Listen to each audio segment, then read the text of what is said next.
அன்புசால் மாணவர்கள் அனைவருக்கும் எனது அன்பு கூர்ந்த வணக்கங்கள். 10ஆம் வகுப்பு இயல் 2 செய்யுள் காற்றே வா. ஆசிரியர் பாரதியார். ஆசிரியர் குறிப்பு: மகாகவி சுப்பிரமணிய பாரதியார் நீடுதுயில் நீக்க பாடி வந்த நிலா, சிந்துக்கு தந்தை என்றெல்லாம் பாராட்ட பெற்றவர். எட்டயபுர ஏந்தலாக அறியப்பட்டவர். கவிஞர், கட்டுரையாளர், கேலிச்சித்திரம், கருத்துப்படம் போன்றவற்றை உருவாக்கியவர். சிறுகதை ஆசிரியர், இதழாளர், சமுதாய ஏற்றத்தாழ்வுகளையும் பெண்ணடிமைத்தனத்தையும் தன் பாடல்களில் எதிர்த்து எழுதியவர். குயில் பாட்டு, பாஞ்சாலி சபதம் முதலிய காவியங்களையும், கண்ணன் பாட்டையும், பாப்பா பாட்டு, புதிய ஆத்திச்சுடி என குழந்தைகளுக்கான நீதிகளையும் பாடல்களில் தந்தவர். இந்தியா, சுதேசமித்திரன் முதலிய இதழ்களின் ஆசிரியராக பணியாற்றியவர். பாட்டுக்கு ஒரு புலவன் என பாராட்டப்பட்டவர் பாரதியார். இவருடைய கவிதை தொகுப்பில் உள்ள காற்று என்னும் தலைப்பிலான வசன கவிதையின் ஒரு பகுதியே பாடப்பகுதியாக இடம்பெற்றுள்ளது. மகாகவி சுப்பிரமணிய பாரதியார் நீடுதுயில் நீக்க பாடி வந்த நிலா, சிந்துக்கு தந்தை என்றெல்லாம் பாராட்டப்பட்டவர் இல்லைங்களா.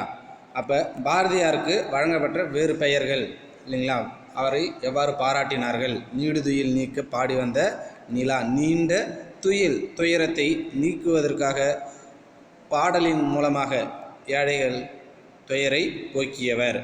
சிந்துக்கு தந்தை என்றெல்லாம் பாராட்ட பெற்றவர் பாரதியார். எட்டயபுரத்தில் பிறந்தவர். எட்டயபுர ஏந்தலாக சரிங்களா, எட்டயபுரத்தின் ஏந்தலாக சரிங்களா அறியப்பட்டவர். கவிஞர், கட்டுரையாளர், கேலிச்சித்திரம், கருத்துப்படம் போன்றவற்றை உருவாக்கியவர். கவிஞராகவும் விளங்கியிருக்கிறார், கட்டுரையாளராகவும் விளங்கியிருக்கிறார். அது மட்டுமல்லாது கேலிச்சித்திரம், கருத்துப்படம் போன்றவற்றை உருவாக்கியவர். செய்தித்தாள்களில் சிறுகதை ஆசிரியராகவும் இதழாளராகவும் சமுதாய ஏற்றத்தாழ்வுகளையும் பெண்ணடிமைத்தனத்தையும் தன் பாடல்களில் எதிர்த்து எழுதியவர் பாரதியார். குயில் பாட்டு, பாஞ்சாலி சபதம் முதலிய காவியங்களையும், கண்ணன் பாட்டையும், பாப்பா பாட்டு, புதிய ஆத்திச்சுடி என குழந்தைகளுக்கான நீதிகளையும் பாடல்களில் தந்தவர் பாரதியார். இவர் பணியாற்றிய இதழ்கள்: இந்தியா, சுதேசமித்திரன் முதலிய இதழ்களின் ஆசிரியராக பணியாற்றியவர். பாட்டுக்கு ஒரு புலவன் என பாராட்டப்பட்டவர் பாரதியார். இவருடைய கவிதை தொகுப்பிலுள்ள காற்று என்னும் தலைப்பிலான வசன கவிதையின் ஒரு பகுதியே பாடப்பகுதியாக இடம்பெற்றுள்ளது. நுழையும் முன்: நம்மை எப்போதும் சூழ்ந்திருக்கும் இயற்கையை நாம் என்றேனும் உற்று பார்க்கிறோமா? இருளில் நடந்தாலும் வானத்து விண்மீன்களையும் நம்முடனேயே நடந்து வரும் நிலவையும் கண்டு மகிழ்கிறோமா?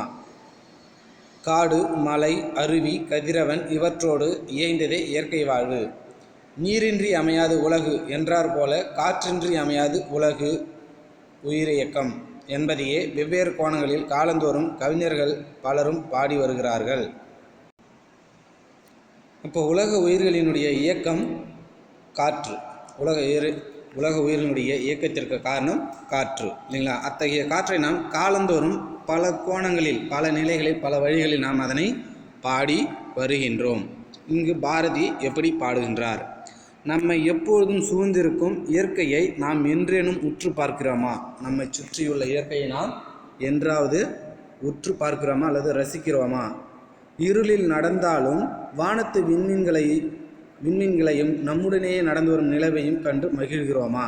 இந்த பரபரப்பான இந்த அறிவியல் சார்ந்த இந்த உலகத்தில் இயற்கையை நாம் என்றேனும் ரசித்ததுண்டா? அல்லது இரவு நேரங்களில் நம்முடன் நடந்து வரும் நிலவையும் இரவில் தோன்றக்கூடிய விண்மீன்களையும் நாம் ரசித்திருக்கிறோமா? அதன் அழகை கண்டு ரசித்திருக்கிறோமா என்பது ஒரு கேள்விதான் இல்லைங்களா.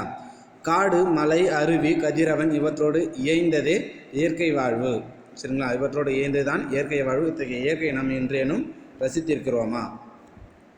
நீரின்றி அமையாத உலகு என்றார் போல நீரில்லாமல் எவ்வாறு இந்த உலகம் அமையாதோ உருபெறாதோ அதனை போலவே காற்றின்றும் இந்த உலகம் உருபெறாது, அமையாது.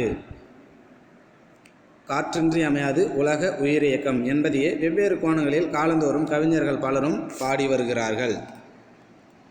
பாடல்: காற்றே வா, மகரந்த தோலை சுமந்து கொண்டு மனத்தை மயிலுறுத்துகின்ற இனிய வாசனையுடன் வா. இலைகளின் மீதும் நீர் அலைகளின் மீதும் உராய்ந்து மிகுந்த பிராணரசத்தை எங்களுக்கு கொண்டு கொடு. காற்றே வா, எமது உயிர் நெருப்பை நீடித்து நின்று நல்லொளி தருமாறு நன்றாக வீசு. சக்தி குறைந்து போய் அதனை அவித்து விடாதே. பேய் போல வீசி அதனை மடித்து விடாதே. மெதுவாக நல்ல லயத்துடன் நெடுங்காலம் நின்று வீசிக்கொண்டிரு. உனக்கு பாட்டுகள் பாடுகிறோம், உனக்கு புகழ்ச்சிகள் கூறுகிறோம், உன்னை வழிபடுகின்றோம். காற்றே வா, மகரந்த தூளை சுமந்து கொண்டு மனத்தை மயலுறுத்துகின்ற இனிய வாசனையுடன் வா. பாரதியார் காற்றை அழைக்கின்றார். காற்றே வா. அவ்வாறு வருகின்ற பொழுது நீ எப்படி வர வேண்டும்? மகரந்த தூளை சுமந்து கொண்டு மனத்தை மயிலுறுத்துகின்ற, மனம்னா நம் உள்ளத்தை மயிலுறுத்துகின்ற, மயக்குகின்ற, மயிலுறுத்துதல் என்பது மயக்குகின்ற, சரிங்களா? காற்றே நீ வருகின்ற பொழுது பூவில் உள்ள மகரந்த தூள்களை சுமந்து கொண்டு எங்களுடைய மனதை, உள்ளத்தை மயக்கச் செய்கின்ற இனிய வாசனையுடன் வா. பூவில் உள்ள நறுமணங்களை சுமந்து கொண்டு, மகரந்த தூள்களையும் சுமந்து கொண்டு எங்கள் உள்ளத்தை மகிழ்விக்கச் செய்கின்ற அல்லது மயக்குகின்ற, சரிங்களா, இனிய வாசனையுடன் நீ வா.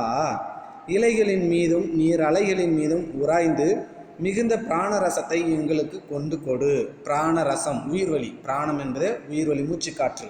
பிராணரசத்தை என்பது மூச்சுக்காற்றை எங்களுக்கு கொண்டு கொடு. இலைகளின் மீதும் நீர் அலைகளின் மீதும் உராய்ந்து கொண்டு வருகின்ற காற்றே, மிகுந்த பெருவாரியான பிராணரசத்தை, மூச்சுக்காற்றை எங்களுக்கு கொண்டு வந்து கொடு.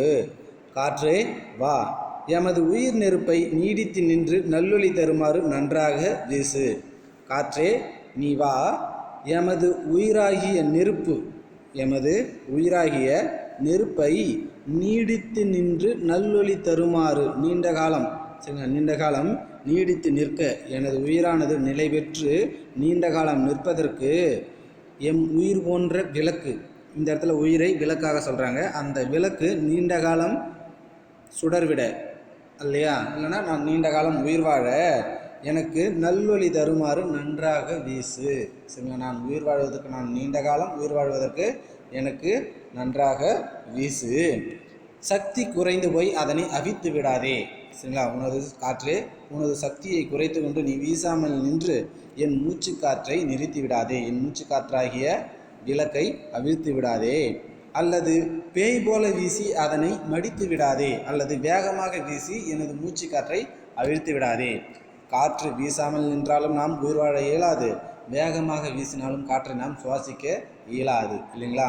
அப்போ காற்று நீ என்ன பண்ணுற? மெதுவாக வீசி எனக்கு என் மூச்சு காற்றை நிலைபெறச் செய். வேகமாக வீசி அதனை அவிழ்த்து விடாதே. மெதுவாக நல்ல லயத்துடன் நெடுங்காலம் நின்று வீசிக்கொண்டிரு. ஆதலால் என்ன பண்ணுற? வீசாமலும் இருக்காத, வேகமாகவும் வீசாத. மெதுவாக நல்ல லயத்துடன் சீராக நெடுங்காலம் நின்று வீசிக்கொண்டிரு. உனக்கு நாங்கள் பாட்டுகள் பாடுகிறோம், உனக்கு புகழ்ச்சிகள் கூறுகிறோம், உன்னை வழிபடுகின்றோம். மறுமுறை கவனிங்க.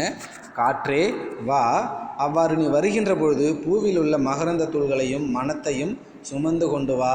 சரிங்களா? எங்களுடைய மனதை, எங்களுடைய உள்ளத்தை மயக்கம் செய்கின்ற காற்றே, அத்தகைய வாசனையுடன் நீ வர வேண்டும். இலைகளின் மீதும் நீர் அலைகளின் மீதும் உராய்ந்து கொண்டு வருகின்ற காற்று மிகுந்த பிராணரசத்தை, அதாவது உயிர் காற்றை எங்களுக்கு கொண்டு வந்து கொடு. காற்றே நீ வா, அவ்வாறு வருகின்ற பொழுது எமது உயிராகிய நெருப்பு அவிழ்ந்து விடாமல் இருக்க, நீண்ட காலம் நீடித்து வாழ நல்லொளி, நல்ல காற்றினை எங்களுக்கு வந்து கொடு, நன்றாக வீசு. சக்தி குறைந்து போய் அதனை அவித்து விடாதே. காற்றே நீ வீசாமல் நின்று, உன்னுடைய சக்தியை குறைத்து கொண்டு வீசாமல் நின்று எங்களுடைய மூச்சை நிறுத்தி விடாதே, அவிழ்த்து விடாதே. அல்லது பேய் போல நல்ல வேகமாக, சூறாவளி காற்று சொல்லுவோம் இல்லையா, வேகமாக வீசி அதனை மடித்து விடாதே.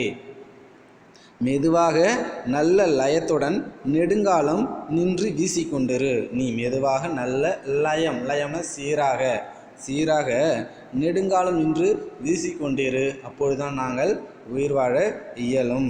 அவ்வாறு நீ செய்தாயே ஆனால் உனக்கு நாங்கள் பாட்டுகள் பாடுகிறோம், உனக்கு புகழ்ச்சிகள் கூறுகிறோம், உன்னை வழிபடுகின்றோம். காற்றே, உன்னை நாங்கள் வழிபடுகின்றோம்.